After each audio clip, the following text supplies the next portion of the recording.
গল্পের শুরুতে মেয়েটির নাম ছিল এইসুন। মেয়েটি জন্ম থেকেই তার বাবাকে দেখেননি। তার মা, যিনি একজন মহিলা ডুবুরি ছিলেন, যার সাথে করে এইসুন বড় হয়। একদিন তৃতীয় স্থান অর্জন করা তার কবিতাটি নিয়ে তিনি তার মায়ের প্রশংসা পেতে সমুদ্রের ধারে গিয়ে দাঁড়িয়েছিলেন।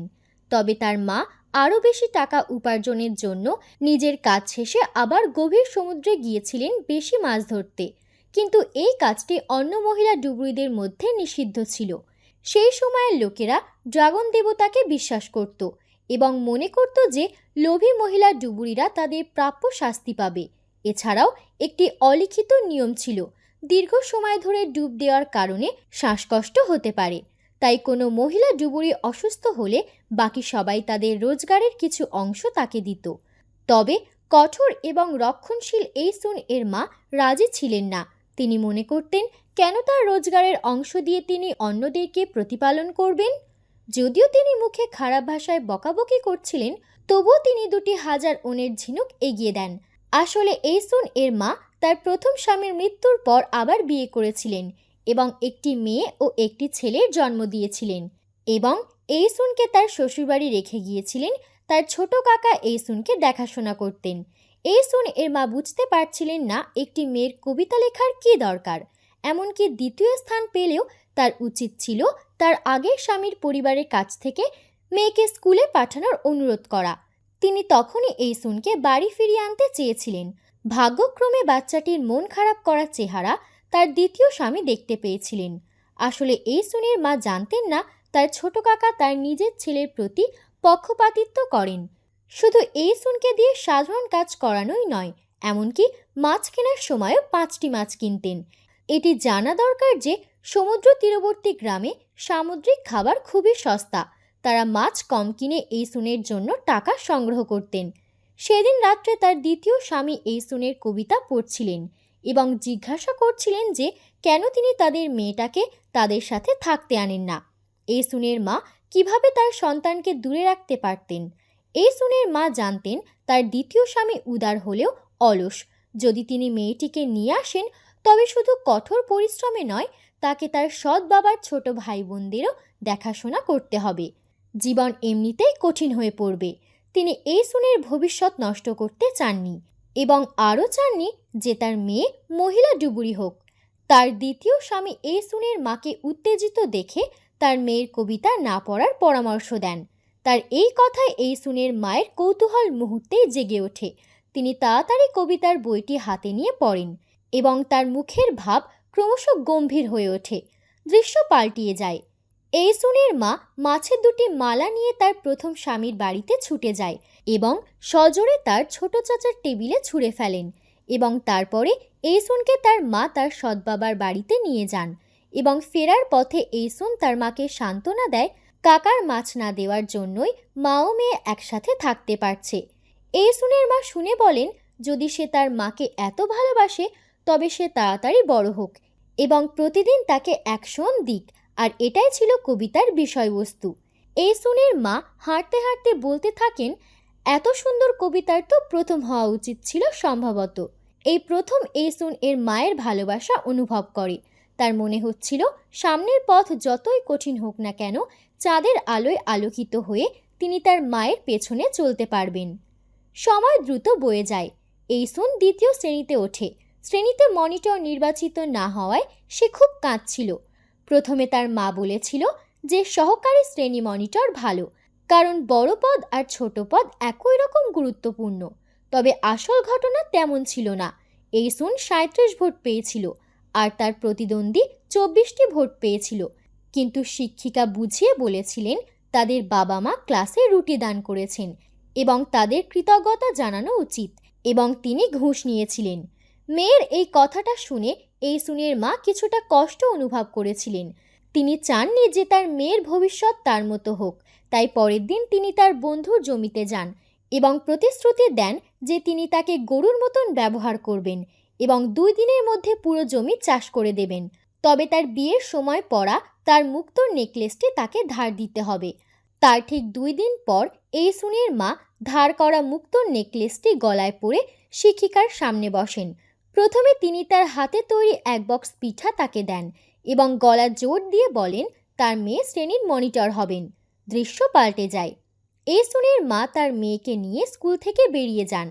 আসলে শিক্ষক পিঠার দিকে ফিরেও তাকাননি। এইসুনের মা ফিসফিস করে বলেন, প্যাকেজে একজোড়া নাইলনের মোজা আছে, বিশেষভাবে কাউকে দিয়ে আনিয়েছেন শিক্ষিকার পা গরম রাখার জন্য। কে জানতো মোজার বাক্সে একটি খামও ছিল, যার ভিতরে 4000 ওন টাকা রাখা ছিল। কঠোর এবং রক্ষণশীল মা তার মেয়ের জন্য তোষামত করতে শিখেছিলেন। তিনি চেয়েছিলেন তার সন্তান একদিন শিক্ষকের মতো হোক। অপ্রত্যাশিতভাবে এইসুন তাকে বলে, শ্রেণী মনিটর হতে ভালো চরিত্র এবং প্রচুর আর্থিক ক্ষমতার প্রয়োজন। সহকারী শ্রেণী মনিটর এবং শ্রেণী মনিটরদের মতোই, শুধু সামনে একটি শব্দ বেশি আছে। এইসুনের মা শুনে কিছুটা লজ্জিত হয় এবং চোখের জল আটকানোর চেষ্টা করেন এবং জোর দিয়ে বলেন, তার নয়, বরং তার মায়ের কষ্ট হচ্ছে। মায়ের অক্ষমতার কারণে তার মেয়ের জীবন দুর্বিষহ। তার মেয়ে আরও ভালো জীবনের যোগ্য, তাই পিছুপা হয়েও না, জীবনকে উপভোগ করো। এইসুনের মার সম্ভবত কোনো রোগ হয়েছিল। তিনি নিজের জন্য ধর্মীয় আচার করিয়েছিলেন, কিন্তু তার অবস্থার উন্নতি হয়নি। 2 বছর পর এক রাতে এইসুনের মা তার সবচেয়ে সুন্দর পোশাক পরেছিল এবং তার শাশুড়ির কাছে যান এবং কিছু অনুরোধ করেন। তারপর গভীর ঘুমে আচ্ছন্ন এইসুনকে জাগিয়ে তোলেন এবং 5-6টি ঝিনুক ভেজে দেন, যা তারা সাধারণত খেতে পারতেন না। এরপর তিনি নির্দেশ দেন, যদি তিনি মারা যান তাহলে সে যেন তার কাকার কাছে আশ্রয় চায়, সৎ বাবার কাছে যেন দাসী হয়ে না থাকে। তার সবচেয়ে বড় ইচ্ছা ছিল তার মেয়ের বিয়েতে আত্মীয় স্বজন যেন যৌতুক দেন, তাহলে তিনি খুব কাঁদবেন। তোমাকে মাকে কথা দিতে হবে। এরপর এইসুনের মা মারা যান। মা মারা যাওয়ার পর এইসুন বলল, মা মারা গেল, বাবা মারা গেল, এরা আমাকে কেন জন্ম দিল? এরপর মায়ের ইচ্ছা শোনা সেই অল্প বয়সের মেয়ের বয়স ছিল 10 বছর। যখন বাবা মা তাকে মাছ খেতে দিত না, তখন ছেলেটি সবসময় লুকিয়ে বাড়ি থেকে একটি মাছ এনে দিত। যখন সে শ্রেণী মনিটর নির্বাচিত হতে পারত না, তখন ছেলেটি উঠানে বসে তার খারাপ মন ভালো করত। যখন তার মা মারা যান, তখন কষ্টের কথা বলার কেউ ছিল না। তখন ছেলেটি টিফিন নিয়ে তার পিছু পিছু যেত এবং বলতো, কাঁদলে পেট খালি হয়ে যায়। সেই থেকে ছেলেটি এইসুনের ভরসা হয়ে ওঠে। সময় খুব দ্রুত কেটে যাচ্ছিল। তারা প্রায় প্রাপ্তবয়স্ক হয়ে গিয়েছিল। অন্য বয়স্ক ডুবুরিদের চোখে 2টি বাচ্চা ছিল, ছোটবেলার বন্ধু, নিষ্পাপ প্রেমিক জুটি। কিন্তু ছেলেটির ঠাকুমা কিছুতে এটি মেনে নিতে রাজি ছিলেন না। সেই দিন রাতে এইসুন এবং ছেলেটি দ্বীপ ছেড়ে পালানোর সিদ্ধান্ত নেয়। এখানে 1 নাম্বার এপিসোড শেষ হয়। এবার 2 নাম্বারের ভিতরে আসা যাক। ছেলেটির নাম ছিল ইয়াং গুয়ানশিক এবং তার পছন্দের মেয়ে এইসুন এর পাশে 10 বছর ধরে ছিল। সে ছিল খুবই বোকা। কিভাবে তার মনের ভেতরের কথা প্রকাশ করতে হয় সে জানতো না। তবে একটি বিষয় প্রশংসার যোগ্য, সে কখনো এইসুনের কাছে মিথ্যে বলেনি। গুয়াংশিক এর ঠাকুমা দুজনের সম্পর্ক মেনে না নেওয়ায় এইসুন সবসময় রাগের মাথায় বলতো যে সে এই লোকটিকে বিয়ে করবে না। তারপর সমুদ্র তার বাবা মাকে কেড়ে নিয়েছে। আশেপাশের ঢেউ দেখলেই তার খারাপ লাগতো। তাই সে সিদ্ধান্ত নিয়েছিল যে সে সিওলের কোনো বাসিন্দাকে বিয়ে করবে, এই দ্বীপের বাসিন্দাকে নয়, যে কবিতা মুখস্থ করতে পারে না। পাশে দাঁড়ানো গুয়াংশিক একটিও কথা বলেনি। এইসুনকে তার মনে বকবক করতে দিচ্ছিল। তারা দুইজন যে ভালোবাসার সম্পর্কে আবদ্ধ ছিল তা গুয়াংশিকের ঠাকুমা এবং মা দুজনেই দেখেছিল। গুয়াংশিকের মায়ের কথা বিশেষভাবে উল্লেখ করতে হয়। পুত্রবধূ হয়েও কিছু বলার ছিল না। তার মনোভাব ছিল স্বাভাবিক। তিনি মনে করতেন যে ছেলেমেয়েরা যথেষ্ট খেললে তারা নিজেরাই ঠিক হয়ে যাবে। গুয়াংশিক এর ঠাকুমা ছিলেন এলাকার বিখ্যাত বৈদ্য, যেখানে এইসুনের মা ছিলেন একটি অভিশাপ। তার নাতির সাথে তিনি অভিশাপের সম্পর্ক কিছুতেই মেনে নেবেন না। তবে 2টি বাচ্চার মনে আগেই ভালোবাসার জন্ম নিয়েছিল। গুয়াংশিক আশেপাশে কেউ নেই সেটার সুযোগ দেখে হঠাৎ করে তার হাত পকেটে ঢুকিয়ে দেয়।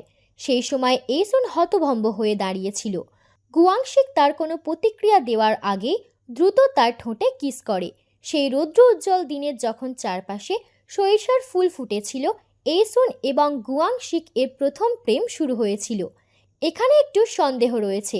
যখন এইসুনের বয়স 40 বছর ছিল, তখন তার বিয়ের ছবিতে স্বামীর মুখ ঢাকা ছিল। যখন তার মেয়ে জিজ্ঞেস করে যে তার বাবা কি তার মায়ের প্রথম প্রেম, তখন উত্তর দিয়েছিল তার মনে নেই। অর্থাৎ এই সুনের স্বামী গুয়াংশিক নাও হতে পারে। সময় ফিরে আসে। সেই প্রসঙ্গনিতে প্রেম নিশ্চিত হওয়ার এই সুন খুব খুশি ছিল, কিন্তু বাড়ি ফিরে সে অপ্রত্যাশিতভাবে দেখতে পায় বহু বছর ধরে সমুদ্রে কাজ করা তার সৎ বাবা এক সুন্দরী মহিলাকে নিয়ে এসেছেন। এই মহিলাটি তার সৎমা। সেদিন রাতে তার সৎমা এবং তার বাবার খুবই ঝগড়া হয় এবং তিনি তার স্বামীর মৃত স্ত্রীর সন্তানের দেখাশোনা করতে চাননি, কারণ তাদের নিজেদের বাচ্চা আগামী বছর জন্মাবে। এই সুন এই কথা শুনে খুবই কষ্ট পায় এবং সাথে সাথে তার কাকার কাছে চলে যাওয়ার কথা ভাবে, কিন্তু ঠাকুমা খুব বৃদ্ধ হয়ে যাওয়ায় তিনি আর কোনো সিদ্ধান্ত নিতে পারতেন না। তার কাকার চালানো কারখানাটিও তার ছেলে জুয়া খেলে হেরে গিয়েছিল। এখন তাদের অবস্থা খুব খারাপ। তার উপর তার কাকা এই সুনকে খুব অপছন্দ করতেন, তাই তার ফিরে আসা সম্ভব ছিল না। পরের দিন সকালে তার সৎমা এই সুন এর কিছু জিনিস বাইরে ফেলে দেয়। তার সৎ বাবা ছিলেন নরম মনের মানুষ। এত কিছু কাজ করেও তিনি টাকা জমাতে পারেননি। তার উপর তাদের দুজনের সন্তান জন্ম হতে আর কয়েক মাস বাকি। তার উপরে এই সুন সেখানে থাকতে পারবে না এবং তাকে নিজের পথ নিজেই খুঁজে নিতে হবে। কয়দিন পর তার কাকা একটি উদার খুলে দেন এবং বলেন যে তিনি হান স্ট্রিট কারখানায় তাকে শিক্ষানবিশ হিসেবে ঢুকানোর ব্যবস্থা করতে পারবেন। কয়েক বছর কষ্ট করলে সে 15,000 বেতন পাবে। তখন সে ভালো পাত্র খুঁজে বিয়ে দেওয়ার ব্যবস্থা করবেন, তবে শর্ত ছিল অর্ধেক বেতন বাড়িতে পাঠাতে হবে। কাকার কথা শুনে এই সুনের যেন ঘুম ভেঙে গেল। তার তো আর কোনো উপায় নেই। রাতে গুয়াংশিক আগের মতোই দুটো ঝিনুক চুরি করে এনে তার বান্ধবীকে দেওয়ার জন্য প্রস্তুত হয়। ঠিক সেই সময় এই সুন ছুটে আসে। সে জানতে চায় সে কি তার ঠাকুমাকে রাজি করাতে পারবে এবং গুয়াংশিকের উপর ভরসা করা উচিত কিনা। সত্যি কথা বলতে গুয়াংশিক আগে কখনো এই সুনকে এত ভেঙে পড়তে দেখেনি। সে অজান্তে নার্ভাস হয়ে পড়ে এবং তারপর হঠাৎ তার মাথায় আসে এবং সে এই সুনের সেই কবিতাটি আবৃত্তি করতে শুরু করে, যা এই সুনের খুব প্রিয় ছিল। চিরন্তর রোম্যান্স, বাতাসের মতো পবিত্র এমন পরিস্থিতিতে দুটি বাচ্চা একটি আশ্চর্যজনক সিদ্ধান্ত নেয়। সেদিন রাতে গুয়াংশিক বাড়ি থেকে কিছু জিনিস চুরি করে ঘর থেকে বেরিয়ে যায়।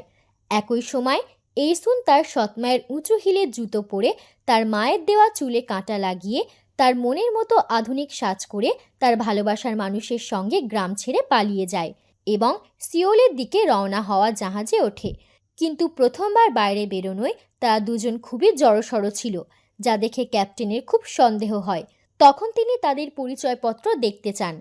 তখন এই সুন একটু লজ্জা পেয়ে উঠে দাঁড়ায় এবং এভাবে বলে যে সে আর গুয়াংশিক স্বামী স্ত্রী। যদিও তারা দুজনে নিরাপদে সিওলে পৌঁছায়, কিন্তু মূল্যবান গহনা বন্ধক রাখতে তারা আবার সমস্যায় পড়ে। দোকানের মালকিন তাদের প্রথম দেখাতেই বুঝতে পারে যে তারা স্বামী স্ত্রী নয় এবং এগুলো চোরাই, তাই তিনি বন্ধক রাখতে অস্বীকার করেন। সন্ধ্যা পর্যন্ত এই সুন এবং গুয়াংশিক একটি সস্তা হোটেল খুঁজে পায়। তারা একটি আংটি দিয়ে এক রাতের ভাড়া মেটাতে চেয়েছিলেন। যখন মালিক দ্বিধাগ্রস্ত ছিলেন তখন মালকিন হঠাৎ করে আসেন। মনে হয় তিনি তাদের অসহায় অবস্থা বুঝতে পেরেছিলেন এবং তিনি একটি ঘর দিতে রাজি হয় এবং পরের দিন ভাড়া দিতে বলেন। মধ্যরাত পার হওয়া পর্যন্ত এই সুন এবং গুয়াংশিক ঘুমায়নি। ঠিক সেই সময় মালকিন দুটি বাটিতে ভাত এবং এক বোতল মদ নিয়ে আসে এবং বলেন যে এগুলি ভাড়ার সাথে এবং পেট ভরে খেয়ে রাতে মজা করো। এই কথা শুনে দুজনের মুখ লাল হয়ে যায়। এরপর দৃশ্য পাল্টে যায়। পরের দিন সকালে যখন এই সুন ঘুম থেকে জেগে ওঠে তখন গুয়াংশিক সবেমাত্র বাইরে থেকে ফিরে আসে এবং মানিব্যাগটি তার বুকের ভেতরে লুকিয়ে ফেলে। ঠিক সেই সময় তারা দেখতে পায় ঘরের পাখাটা কোনো কারণে খারাপ হয়ে গিয়েছে। তারপর গুয়াংশিক দেখতে পেল কোথাও একটা গরমিল রয়েছে। ঘরের মূল্যবান জিনিসপত্র সব গায়েব হয়ে গেছে। ঘরটা কেমন ফাঁকা ফাঁকা লাগছে, তবে মালিককে জানালে সে কিছুই জানে না বলে এড়িয়ে যায় এবং ক্রমাগত কথার জন্য পিড়াপিড়ি করতে পারে। অদ্ভুতভাবে মালকিনও অন্য মানুষে পরিণত হয়েছে, অথচ তাদের মালপত্র দেখা যায়নি। এমনকি মালকিন জোর দিয়ে বলে যে তারা গতকাল খালি হাতে এসেছিল। এই সুন তখন বুঝতে পারল যে এটা কোনো ঠকবাজদের আস্তানা। মালকিন আগে থেকেই পরিকল্পনা করে রেখেছিল যে গুয়াংশিকের কোনো পরিচয়পত্র নেই, তাই তারা পুলিশে খবর দেওয়ার হুমকি দেয়। এই কথাটা শুনে এই সুন খুবই ভেঙে পড়ে। পর মুহূর্তে তার একটি রূপকথার কথা মনে পড়ে, যেখানে ডাইনিকে মারলে সুখের জীবন পাওয়া যায়। তাই রাতে সে আর গুয়াংশিক হোটেলে ঢোকে। তাদের জিনিসপত্র চুরি করে আনার জন্য।